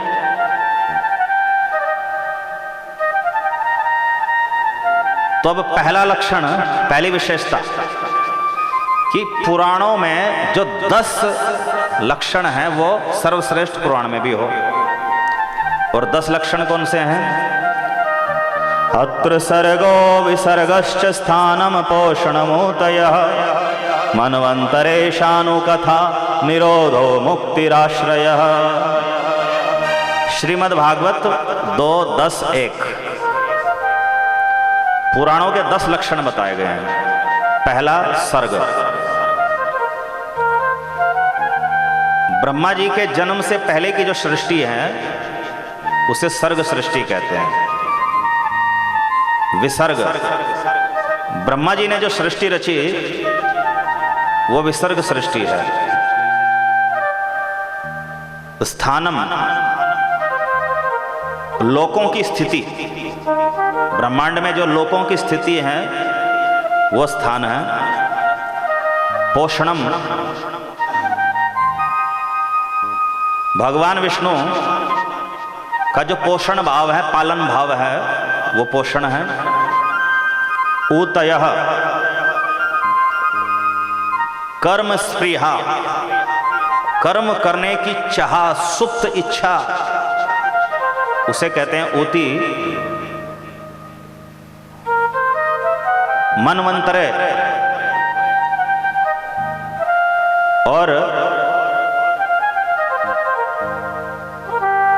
मनवंतर में, जो कि एक कल्प का 14वां हिस्सा होता है, 71 चतुर्युग के बराबर होता है लगभग। तो प्रत्येक मनवंतर में मनु आविर्भूत होते हैं। हर मनवंतर में अलग अलग मनु महाराज होते हैं जो मानव जाति की सृष्टि करते हैं। तो ये मनु ही मानव जाति के लिए संविधान लिखते हैं, धर्म के नियमों की, वर्णाश्रम धर्म के नियमों की स्थापना करते हैं। तो ये छठा विषय है मनवंतर। 7वां ईशानु कथा, भगवान और उनके अनुगामी जो भक्तजन हैं उनकी कथा, भक्त और भगवान की कथा, ये 7वां विषय है। 8वां निरोधः अर्थात प्रलय, सर्वनाश, तो इसे निरोधः कहा गया, जिसमें प्रलयों का ज्ञान सम्मिलित है। नित्य प्रलय, नैमित्तिक प्रलय, प्राकृत प्रलय, कई प्रकार की प्रलय होती हैं। तो प्रलयों का जो ज्ञान है ये निरोधः 8वां विषय है, 8वां लक्षण है। मुक्ति और 9वां विषय या लक्षण है मुक्ति या मोक्ष। 10वां आश्रय, अर्थात जो सबका आश्रय है, सबका आधार है, परमात्मा परमब्रह्म। तो समस्त पुराणों सहित भागवत में भी ये 10 लक्षण हैं। तो श्रीमद् भागवत में पुराणों के 10 लक्षण विद्यमान हैं।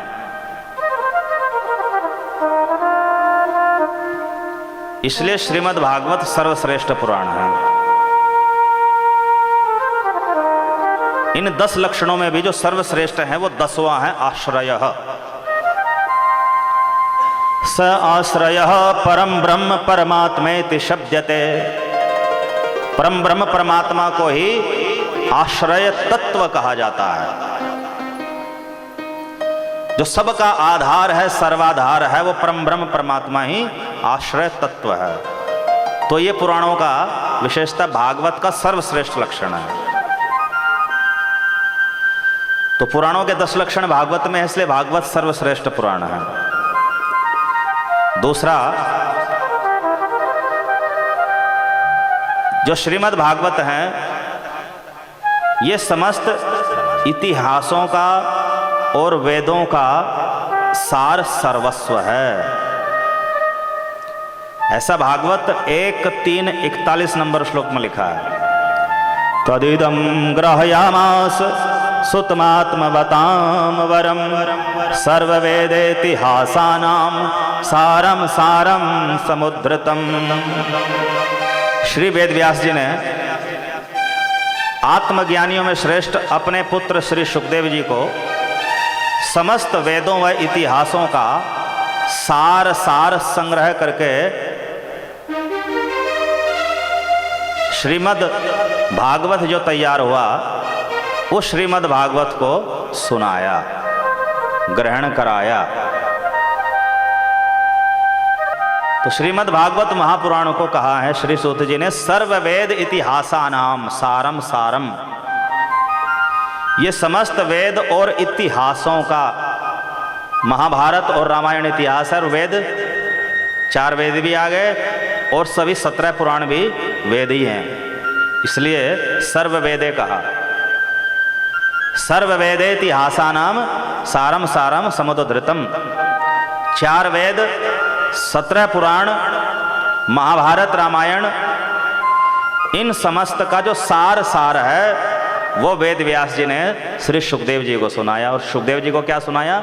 श्रीमद् भागवत महापुराण। इसलिए श्रीमद् भागवत महापुराण समस्त वेद और इतिहासों का सार है। इसलिए श्रीमद् भागवत सर्वश्रेष्ठ पुराण है। तीसरा, वेदांतों का सार स्वरूप होना चाहिए। जो सर्वश्रेष्ठ पुराण है वो समस्त वेदांतों को, उपनिषदों का भी सार सर्वस्व होना चाहिए। तो श्रीमद् भागवत समस्त वेदांतों का अर्थात उपनिषदों का भी सार सर्वस्व है। वेदों का सार वेदांत कहलाता है और वेदांतों का भी सार सर्वस्व भागवत ही है। श्रीमद् भागवत 1:1-3 में कहा गया, निगम कल्पतरोर गलितम फलम। निगम कल्पतरो, वेद एक कल्पतरु है, कल्प वृक्ष है।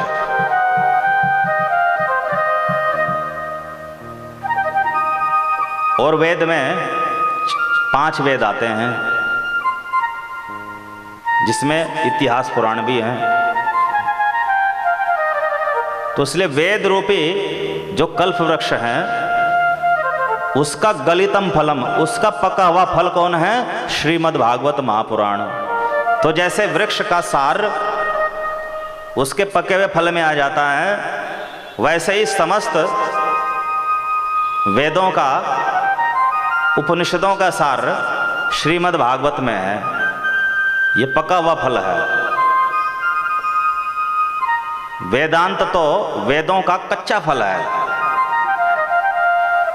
और ये क्या है? पका हुआ फल है, अर्थात वेदांत का भी सार है। श्रीमद् भागवत 1-2-3 प्रथम स्कंद द्वितीय अध्याय 3 श्लोक में लिखा है, यह स्वानुभावम खिल श्रुति सारमेकम।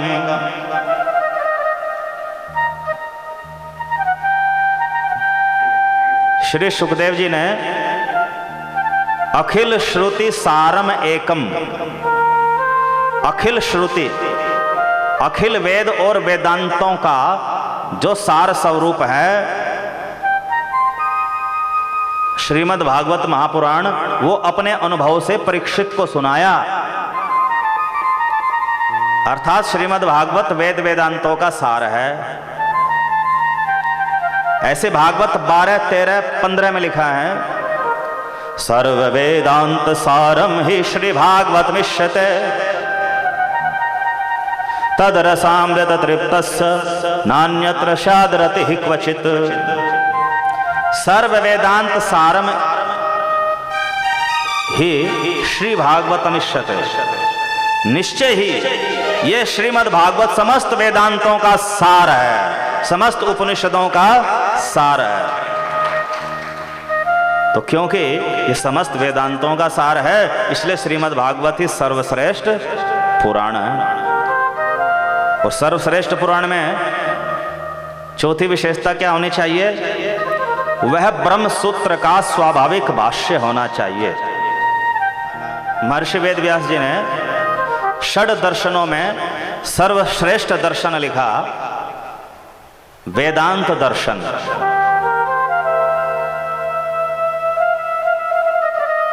छह दर्शन हैं। न्याय दर्शन महर्षि गौतम का, सांख्य दर्शन महर्षि कपिल का,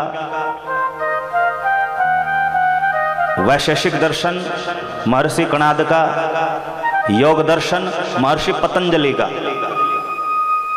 मीमांसा दर्शन महर्षि जैमिनी का और वेदांत दर्शन महर्षि वेदव्यास का। तो ये 6 प्रकार की फिलॉसफी हैं हिंदू धर्म में, सनातन धर्म में। दर्शन शास्त्र है, फिलोसफिकल ग्रंथ है। तो इनमें सर्वश्रेष्ठ जो ग्रंथ है वो वेदांत सूत्र है, जिसको वेदांत दर्शन कहते हैं। ये वेदांत दर्शन सूत्र रूप में है, इसे ब्रह्म सूत्र भी कहते हैं, क्योंकि ये उपनिषदों का सार सर्वस्व है। तो इस ब्रह्म सूत्र को वैदिक सनातन धर्म में सबसे कठिनतम ग्रंथ माना जाता है। तो अनेक बड़े बड़े जगत गुरुओं ने ब्रह्म सूत्र के ऊपर भाष्य लिखे, अर्थात उसकी व्याख्या लिखी, अर्थ लिखे, तात्पर्य लिखे, किंतु भगवान श्री चैतन्य महाप्रभु का मानना है कि ब्रह्म सूत्र का सर्वश्रेष्ठ भाष्य, सर्वश्रेष्ठ तात्पर्य वही लिख सकता है जिसने ब्रह्म सूत्र लिखा हो। यही सूत्र कर्ता से यदि करिए व्याख्यान, यही सूत्र कर्ता से यदि करिए व्याख्यान, तबे सूत्रेर मूल अर्थ लोकेर हय ज्ञान, तबे सूत्रेर मूल अर्थ लोकेर हय ज्ञान। श्री चैतन्य चरितामृत 2:25-93। श्री चैतन्य महाप्रभु कहते हैं यही सूत्रकर्ता से यदि करिए व्याख्यान। 6 दर्शनों में तो वेदांत सूत्र ब्रह्म सूत्र सर्वश्रेष्ठ है, तो जिसने ब्रह्म सूत्र लिखा है अगर वही उस ब्रह्म सूत्र का व्याख्यान लिखे, उसका भाष्य लिखे, तभी संसार के लोगों को ब्रह्म सूत्र के मूल अर्थों का ज्ञान हो सकता है। अब ब्रह्म सूत्र वेदांत सूत्र लिखा तो महर्षि वेदव्यास जी ने, और उसकी व्याख्या कर रहे हैं संसार के दूसरे महापुरुष, तो उसमें कहीं ना कहीं अपूर्णता रह जाएगी, भले ही कोई कितना बड़ा विद्वान क्यों ना हो। हाँ, सूत्रकार वेदव्यास जी ही अगर व्याख्या लिखे ब्रह्म सूत्र की, वो तो सबसे श्रेष्ठ है। अब प्रश्न उठता है कि वेदव्यास जी ने ब्रह्म सूत्रों की कौन सी व्याख्या लिखी? ऐसी तो कोई जानकारी कहीं किसी शास्त्र में लिखी नहीं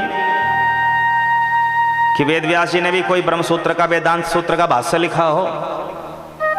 ऐसी जानकारी है गरुड़ पुराण में है। अर्थोऽयं ब्रह्म सूत्राणाम भारतार्थ विनिर्णयः गायत्री भाष्य रूपोऽस वेदार्थ परिबृंहितः।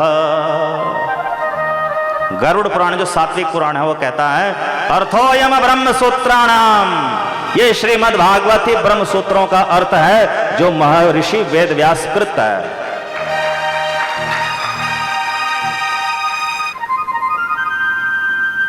इसके बहुत सारे प्रमाण हैं। भागवत का जो पहला श्लोक है और पहले श्लोक का जो पहला ही पद है वो वेदांत सूत्र ही तो है। जन्माद्यस्य यतः, तो वेदांत सूत्र से ही भागवत का शुभारंभ होता है। वह ब्रह्म ही संपूर्ण जगत की उत्पत्ति, पालन और संहार का कारण है। ये वेदांत सूत्र से ही भागवत का पहला श्लोक प्रारंभ होता है। तो कौन कहता है कि वेदव्यास जी ने ब्रह्म सूत्र का भाष्य नहीं लिखा? गरुड़ पुराण कहता है कि वेदव्यास जी ने भी ब्रह्म सूत्र का भाष्य लिखा और उसका नाम है भागवत। तो भागवत में ब्रह्म सूत्र का भाष्य अंतर्भुक्त है, अंतर्निहित है। उसके भाष्य की आवश्यकता नहीं है, मानव निर्मित भाष्य की।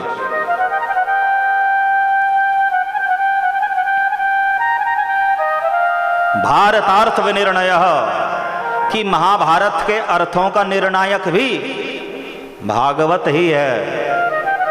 गायत्री भाष्य रूपोऽसो, और सुप्रसिद्ध ब्रह्म गायत्री मंत्र जो है उसका भावार्थ भी भागवत के पहले श्लोक में लिखा है।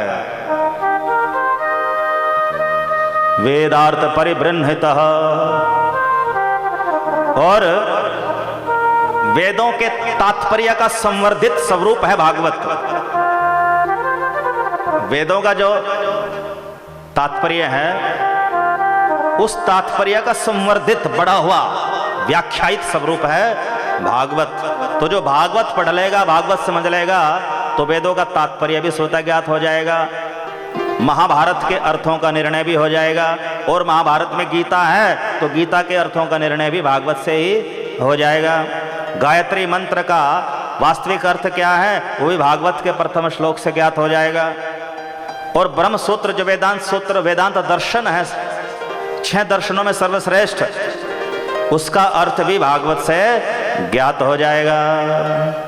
हरे कृष्ण कृष्ण कृष्ण हरे हरे, हरे राम राम राम हरे हरे। क्योंकि श्रीमद् भागवत ही समस्त ब्रह्म सूत्रों का भी स्वाभाविक मूल अर्थ है, इसलिए भागवत ही सर्वश्रेष्ठ पुराण है।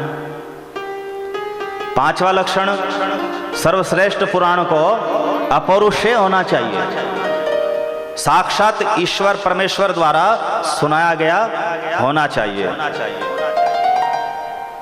श्रीमद् भागवत 3:4-13 में भगवान श्री कृष्ण उद्धव से कहते हैं, पुरा मया प्रोक्तम जायनाभ्य पद्मे निषण्णाय ममादि सर्गे ज्ञानम परम मन महिमा भासम यत सूरयो भागवतम वदंती। हे उद्धव, पाद्म कल्प में, अर्थात जिस कल्प में ब्रह्मा जी का जन्म हुआ था, मैंने अपने नाभि कमल पर बैठे हुए ब्रह्मा जी को अपनी महिमा को प्रकट करने वाले जिस श्रेष्ठ ज्ञान का उपदेश किया था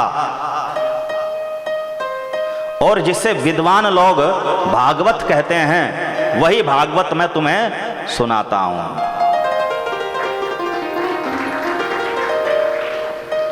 तो इससे यह भी सिद्ध होता है कि श्रीमद् भागवत अपौरुषेय है, और यह भी सिद्ध होता है कि श्रीमद् भागवत का जो बीज स्वरूप, सूत्र स्वरूप चतुश्लोकी भागवत है, उसके वक्ता श्री कृष्ण है।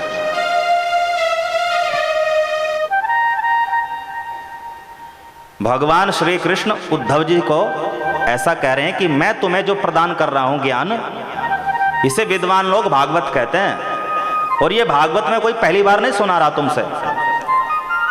पाद्म कल्प में, सृष्टि के प्रारंभ में मेरे नाभि कमल से प्रकट हुए ब्रह्मा जी को मैंने अपनी महिमा प्रकट करने वाले इस भागवत को पहले सुनाया है। और भागवत में दूसरे स्कंद के 9वें अध्याय के 33, 34, 35, 36 श्लोकों में चतुश्लोकी भागवत है। उस चतुश्लोकी भागवत के विषय में कहा जाता है कि यह भागवत का सूत्र है, यह भागवत का बीज है। इस चतुश्लोकी भागवत से ही ये विराट भागवत प्रकट हुई है, जैसे बीज से वृक्ष प्रकट होता है। तो भगवान श्री कृष्ण कहते हैं, मैंने ही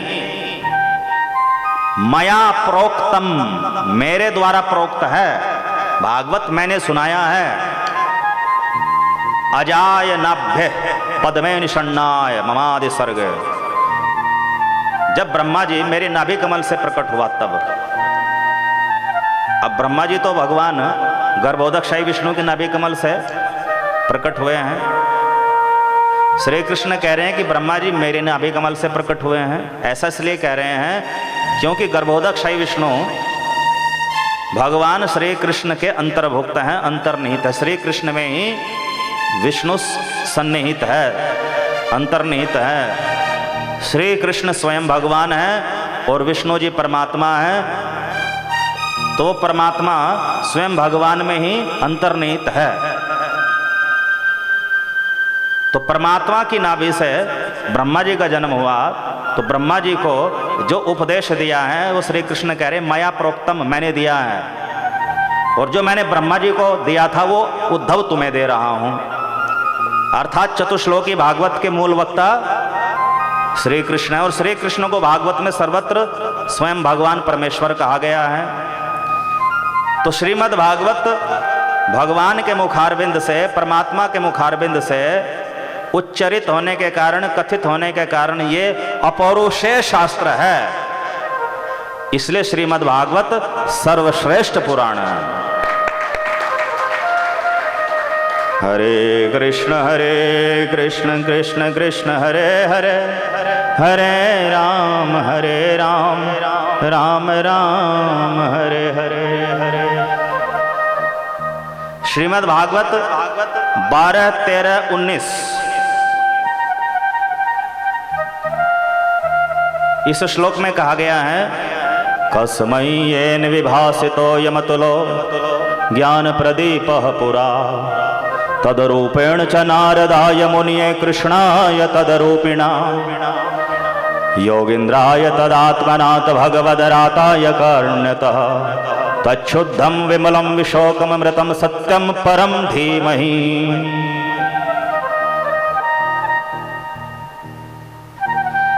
श्री सूत जी कहते हैं,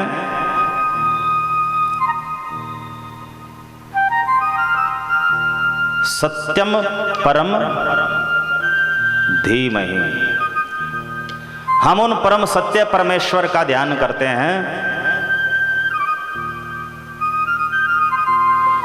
जिन्होंने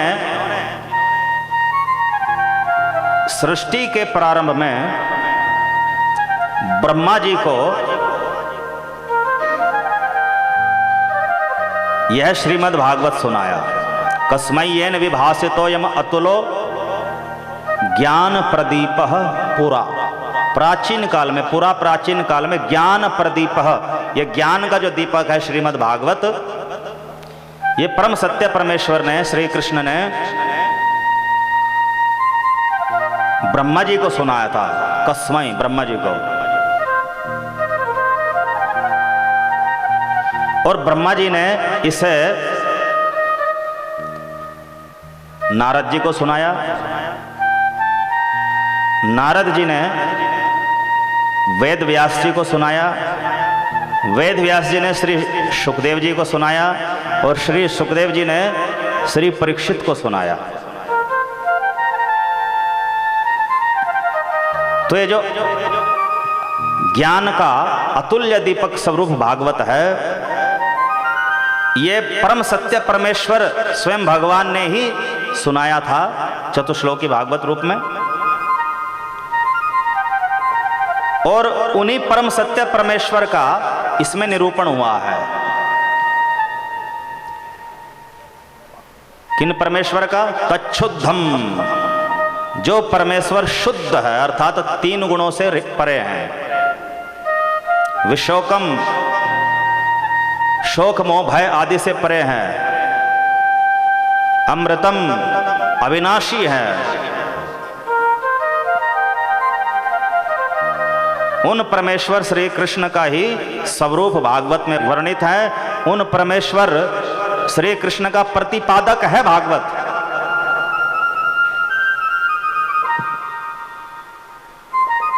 और श्री कृष्ण जो परमेश्वर हैं वो भागवत के प्रतिपाद्य है।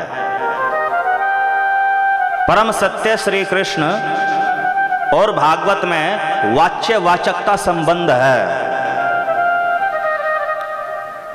श्रीमद् भागवत परम सत्य श्री कृष्ण का वाचक है, वर्णन करने वाला है। और परम सत्य श्री कृष्ण भागवत के वाच्य हैं, अर्थात भागवत के प्रतिपाद्य विषय हैं। भागवत में श्री कृष्ण जो परम सत्य है उसके अतिरिक्त और कुछ नहीं है। श्री कृष्ण का ही मुख्य भाव से निरूपण हुआ है। तो यह श्रीमद् भागवत अपौरुषेय है, क्योंकि श्री कृष्ण ने ही इसको सुनाया था और ये गुरु परंपरा द्वारा प्राप्त हुआ है। भागवत की गुरु परंपरा क्या है? श्री कृष्ण से ब्रह्मा, ब्रह्मा से नारद, नारद जी से वेद व्यास जी, वेद व्यास जी से श्री सुखदेव जी। ये भागवत ग्रंथ की परंपरा है।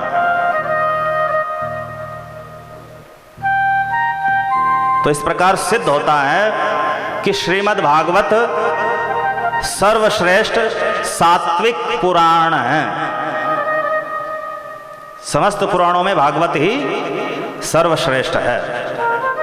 इसीलिए स्पष्ट भाव से भागवत 12, 13, 16 में लिखा है, निम्न गानाम यथा गंगा देवानाम अच्युतो यथा वैष्णवानाम यथा शंभु पुराणानाम इदम तथा। जिस प्रकार नदियों में गंगा सर्वश्रेष्ठ है, जिस प्रकार समस्त देवों में विष्णु सर्वोपरि है, जिस प्रकार वैष्णवों में शंभु श्री शंकर जी महादेव जी सर्वश्रेष्ठ है, उसी प्रकार पुराणों में श्रीमद् भागवत सर्वश्रेष्ठ है। स्कंद पुराण में भागवत की बड़ी सुंदर महिमा लिखी है। यह पठेत पर्यतो नित्यम श्लोकम भागवतम मुने अष्टादश पुराणा नाम फलम प्राप्नोति मानवः। जो नित्य प्रति श्रीमद् भागवत महापुराण का एक श्लोक पढ़ता है, एक श्लोक पाठ करता है, उसको 18 पुराणों का फल प्राप्त हो जाता है, एक श्लोक से ही। अब कोई कहे 18 पुराण में तो भागवत भी है, तो भागवत के श्लोक से भागवत का फल कैसे मिल जाएगा? इसका तात्पर्य समझिए।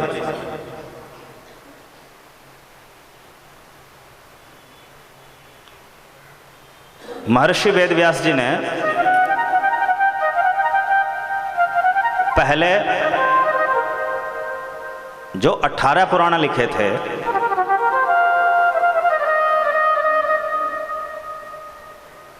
उनमें भागवत भी था, किंतु वह भागवत सामान्य सात्विक पुराणों के तरह ही था, विशेष भाव से नहीं था। उसमें परम सत्य परमेश्वर की विशेष महिमा नहीं लिखी थी। महर्षि वेदव्यास जी ने 4 वेदों का संकलन किया,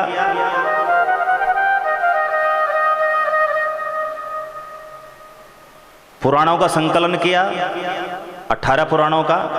उन 18 में भागवत भी आ गया था पहले, किंतु भागवत संक्षिप्त था और उसमें परम सत्य की विशेष महिमा नहीं थी। फिर महाभारत लिखा, अंत में ब्रह्मसूत्र लिखा। इसके पश्चात भी जब उनको संतुष्टि नहीं मिली तो देवर्षि नारद जी ने उनको चतुश्लोकी भागवत सुनाई, और चतुश्लोकी भागवत के आधार पर श्रीमद् भागवत महापुराण का संकलन करने का उपदेश दिया। ऐसा श्रीमद् भागवत महापुराण जिसमें परम सत्य परमेश्वर श्री कृष्ण की पूर्णतम महिमा लिखी हो। तो वेद व्यास जी ने जो पहले भागवत सामान्य भाव से लिखा था, उसी में परिवर्धन करके, उसी में संशोधन करके, उसी को फिर से लिखा 18,000 श्लोक संख्यक श्रीमद् भागवत महापुराण।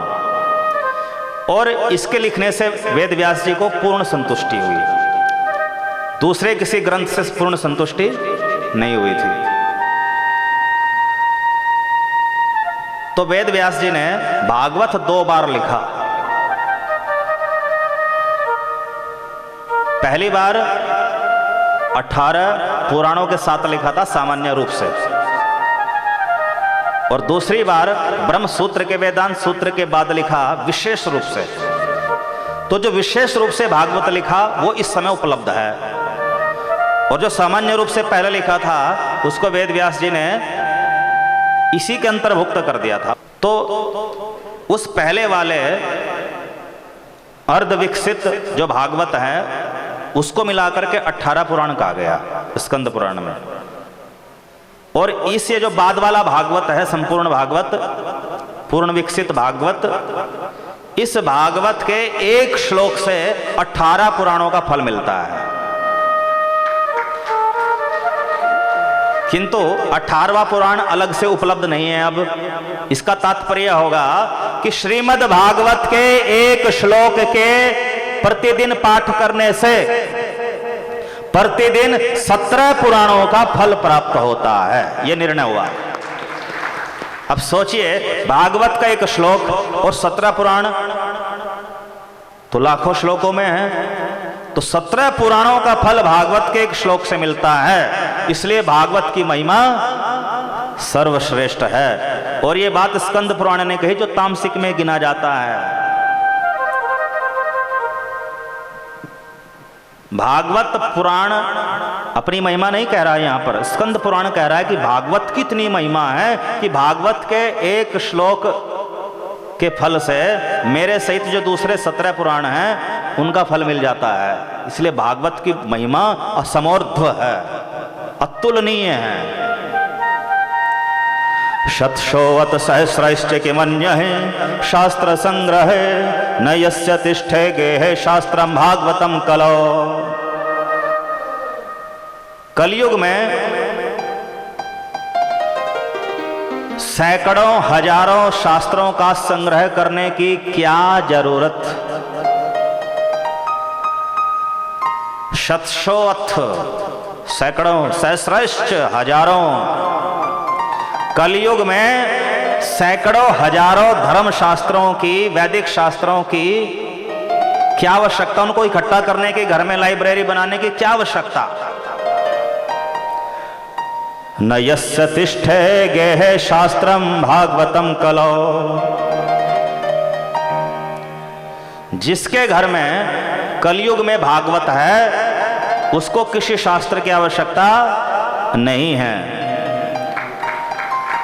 और जिसके घर में भागवत नहीं